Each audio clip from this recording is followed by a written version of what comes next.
जी भाई, आपको इतनी जल्दी शादी की पड़ी हुई थी, आपके सर को कुछ चढ़ा हुआ था?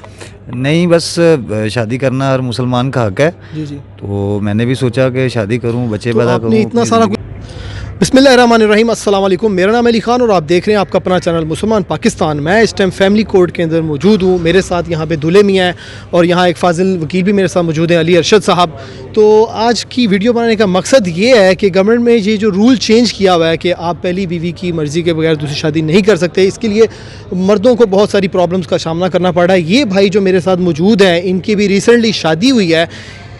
इनकी शादी नहीं हो रही थी, ये मजबूर थे, तो इन्होंने लड़की वालों के कहने पर 5 तोले जेवर और 3 लाख रुपया हक महर में लिखवाया। तो लड़की जैसे ही निकाह होके आई है इनके पास, उसके बाद इसने इस पे झूठे इल्ज़ाम लगाना शुरू कर दिए कि ये मारता है, नशा करता है, इसके नामर्द है, यानी कि इसका वो सेक्सुअल पावर नहीं है। तो वो इसको छोड़कर चली गई है। तो अब बात ये है कि इस रूल को ख़त्म किया जाए। इस तरह लड़कों के साथ आए दिन ज़्यादतियाँ हो रही हैं। अब ये दूसरी शादी नहीं कर सकता, जब वो इजाज़त देगी तो फिर ये दूसरी शादी कर सकता है। अब मजबूरन इसको तलाक देनी पड़ेगी और साथ वो हक महर और जो ज़ेवर लिखवाया वो भी देना पड़ेगा। तो अली अरशद साहब यहाँ मौजूद हैं, इनसे भी हम इस बारे में गुफ्तगू करेंगे कि क्या आए दिन इस तरह के केसेस आ रहे हैं, तो इस रूल को चेंज करना चाहिए, क्या करना चाहिए। अस्सलाम वालेकुम सर। वालेकुम अस्सलाम।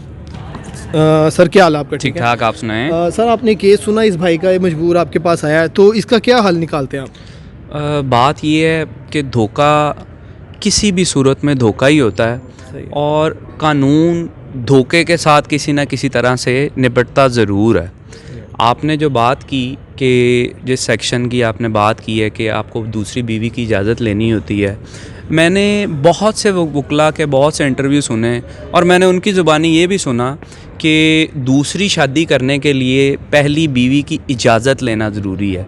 मैं आपको आज बता दूं, ऐसा कोई लॉ सिरे से मौजूद नहीं है कि आपने दूसरी शादी करनी हो तो आपको पहली बीवी की इजाज़त लेना ज़रूरी है। जितने भी वकला ने ये इंटरप्रेट किया है या और भी किसी आम बंदे ने कहा, ये गलत है। असल में इस सेक्शन को डील करता है, इस लॉ को डील करता है मुस्लिम फैमिली लॉ ऑर्डिनेंस, उसका सेक्शन 6 पॉलीगैमी। उसके मुताबिक ये है, उस लॉ असल में ये है कि आपने दूसरी बीवी की इजाज़त नहीं लेनी, आपने दूसरी शादी के लिए इजाज़त लेनी है आर्बिट्रेशन काउंसिल की। आर्बिट्रेशन काउंसिल आप क्या है कि आपकी जो यूनियन काउंसिल है, आपने उधर जाना है, दूसरी शादी के लिए अप्लाई करना है। अब इनके साथ ये धोखा हुआ है, ठीक है। अब ये डाइवोर्स नहीं देना चाहते, हक महर और दूसरे पैसों से बचना चाहते हैं। तो फिर तरीक़ेकार ये है कि ये वहाँ पे दरख्वास्त दें, उसके बारे में, औरत के बारे में बताएं कि ये इस तरह गायब हो गई है, यहाँ रहती है। वो उसको वहाँ पे जब आप दरख्वास्त देंगे कि मैं दूसरी शादी करना चाहता हूँ, उसकी तरफ से एक रिप्रेजेंटेटिव जो है वो बना देंगे और इधर से हमारी तरफ से एक रिप्रेजेंटेटिव बना देंगे। दोनों की बात सुनेंगे। अगर उनको लगेगा कि ये वाकई इसके साथ फ्रॉड हुआ है तो वो आपको दूसरी शादी की इजाज़त देंगे। इसके अलावा भी बहुत मामलात होते हैं, जैसे फ़र्ज़ करें आप एक औरत से शादी कर लेते हैं, वो बांझ है, तो इसके लिए ज़रूरी तो नहीं है कि आपको वो औरत दूसरी शादी की इजाज़त दे। ठीक है। अब आप में हर इंसान में एक बच्चे की ख्वाहिश होती है, आप में भी एक बच्चे की ख्वाहिश पैदा करने की ख्वाहिश है, मेरे में भी है, इनमें भी है। अब अगर आपको अपनी पहली बीवी से वो नहीं हो सकती ख्वाहिश पूरी, उनको मेडिकल प्रॉब्लम है, तो आपको क्या लगता है कि हमारा लॉ इतना रिजिड है कि वो दूसरी शादी की इजाज़त नहीं देगी तो हम दूसरी शादी नहीं कर सकते? नहीं, ऐसा नहीं है। आपने यूनियन काउंसिल में अप्लाई करना होता है, आर्बिट्रेशन काउंसिल वो बैठेगी, वो दोनों को सुनेगी, जो मुनासिब होगा उसके मुताबिक फैसला कर देगी।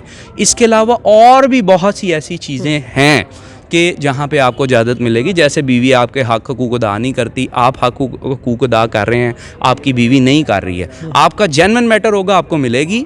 ये अगर इनके साथ ज़्यादती हुई है तो हमारे माशरे में ऐसे मेल भी बहुत मौजूद हैं जो औरतों के साथ ज़्यादती करते हैं। ज़रा कमज़ोर एंटिटी है ना, हमारा कानून ज़रा कमज़ोर के साथ ज़्यादा होता है। सही। तो जो कमज़ोर एंटिटी के साथ उसको बचाने के लिए भी ये रखा गया, मतलब ये आपको इक्वलाइज़ करेगा। अगर इनके साथ जाती है तो वो भी रुकेगी, उनके साथ है तो वो भी रुकेगी। अब बीच में जो ये मतलब एक आर्बिट्रेशन काउंसिल है, असल में किरदार इसका है। ठीक। अगर आपकी बीवी नहीं भी इजाज़त देती, आपका जेन्युइन मैटर आप लेके जाएं, आपकी सुनवाई होगी।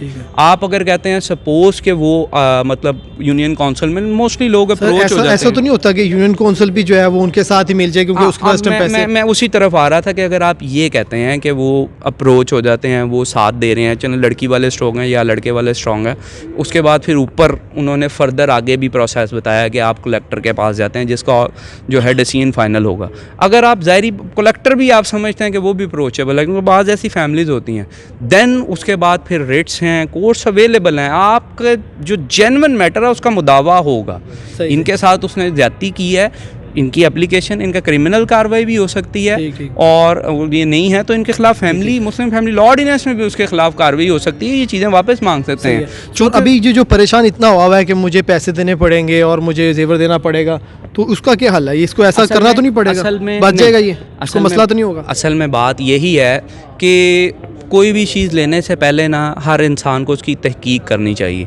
इन्होंने ज़्यादा तहकीक नहीं की, औरत गलत निकल आई, लेकिन अब ये है कि उनको कोर्ट्स ओपन है, कोर्ट्स इसीलिए बैठी हुई हैं, कानून इदारे इसीलिए बैठे हुए हैं। मैं अब इनकी एक फ़ाइल कर रहा हूँ, एक दो चीज़ें, एक एप्लीकेशन बनाऊँगा, इनका मैं एक सिविल सूट फाइल करूँगा कि इनको जिनकी चीज़ें वापस की जाएँ, और इंशाल्लाह ताला वो डिग्री होगा, जब एविडेंस आएगा, चीज़ें होंगी, उन्होंने जो इल्ज़ाम लगाए हैं ये मुझे मारते हैं या ये बांझ हैं या वो हैं, जब वो साबित करने पे आएंगे, इसका मेडिकल हो जाएगा, तो इंशाल्लाह ताला उसके खिलाफ कार्रवाई होगी और हमें चीज़ें भी हमारी वापस मिलेंगी। सर, हमने कुछ ऐसे इंटरव्यूज़ भी देखे हैं जिसमें औरतें लड़कों के साथ शादियां करती हैं, बच्चे पैदा करती हैं, उनके नाम पे 8-10 हज़ार रुपये महीना खर्चा लगवा लेती हैं और ज़मीन ले लेती हैं और फिर नई शादी कर लेती हैं। तो इस तरह के केसेस आपके पास अक्सर भी आ रहे हैं? जी, ये तो बहुत अब तो कॉमन रूटीन हो गई है पाकिस्तान में, मतलब ये आम सी बात आप समझ लें हो गई है। लेकिन बात यही है कि अगर बच्चा पैदा हुआ है, बच्चों के नाम पे 8,000 ले रहे हैं, तो वो बच्चों के नाम पे नहीं, वो आपने पैदा किया बच्चा तो उसको बाप नहीं पालना है। ठीक। औरत हमारे मुआशरे में काम नहीं करती है, सही है। ये बाप की ही जिम्मेदारी है। लेकिन ये है कि ये 5-7 साल तक के लिए एप्लीकेबल होता है, उसके बाद फिर आप कस्टडी भी ले सकते हैं। ठीक है। अगर औरत दूसरी शादी कर ले तो भी आप कस्टडी ले सकते हैं, ये डिफरेंट मैटर है। लेकिन अगर बच्चा पैदा हुआ है तो फिर ज़ाहिरी बात है गलती औरत और नहीं, इन हम दोनों बात की करें पैसे कि तो देने जो पड़ते हैं फ्रॉड बच्चों हो को। रहा है इसको ख़त्म होना चाहिए। नहीं, फ्रॉड अगर इस सूरत में फ्रॉड हो रहा है तो वो फिर आप फैमिली कोर्ट को रिपोर्ट करें कि जी फ्रॉड हो रहा है। जब वो देखेंगे फ्रॉड और उसका एविडेंस होगा तो वो फिर आपको जो है वो चाहे वो कोर्ट अंधी तो नहीं है ना। बहुत बहुत शुक्रिया सर। जी भाई, आपको इतनी जल्दी शादी की पड़ी हुई थी, आपके सर को कुछ चढ़ा हुआ था?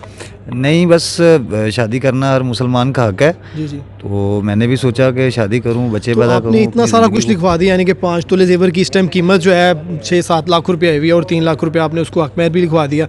तो आपको जब शादी से पहले फीलिंग नहीं हुई कि वो बुरे लोग हैं? नहीं, ऐसी कोई फीलिंग नहीं हुई, लेकिन उसके बाद जो है मामलात बिल्कुल ही एक तरफा ही बदल गए। ठीक ठीक। तो मैं इंसाफ के लिए आया हूँ कोर्ट में, इंशाल्लाह उम्मीद है इंसाफ मिलेगा। जी जी, इंशाल्लाह सर, पाकिस्तान की कोर्ट्स लाजमी इंसाफ दिलवाएंगे आपको। व्यूअर्स, जी एक मैटर था जो हमने आपके साथ डिस्कस किया। असल जो अरशद अली साहब ने आपको बताया कि जब भी आप शादी करें तो आप उनके घर बार का पता लगवाएं। जो अमीर लोग हैं ना, वो अक्सर जो फ्रॉडिये लोग हैं वो दूसरे शहरों में, दूसरे जैसे जौहर टाउन है, डिफेंस है, पोश एरियाज़ में शिफ्ट हो जाते हैं, ताकि वहाँ हमसाया को नहीं जानता। आप जब उनकी तफ्तीश के लिए जाते हैं आपको पता नहीं चलता ये कैसे लोग हैं। तो जो लोग हैं, आप इनके पुराने मोहल्लों में जाएं जहाँ ये पहले 15, 20, 25 साल गुजार चुके हैं, वहाँ से उनकी असल रिपोर्ट मिलती है। तो जब भी आप लड़के लड़की की शादी करें, आप इसकी तहकीक लाजमी करें ताकि आप इसकी तरह परेशान ना हो। व्यूअर्स, आप देख रहे थे मुसलमान पाकिस्तान। अगर आपके पास भी कोई ऐसी मोटिवेशनल स्टोरी है, कोई क्रिएटिविटी, आपके अंदर कोई टैलेंट मौजूद है, तो आप हमारे इस दिए गए नंबर मुसलमान पाकिस्तान पर रब्ता कर सकते हैं। अस्सलाम वालेकुम, जज़ाकल्लाहु खैरन।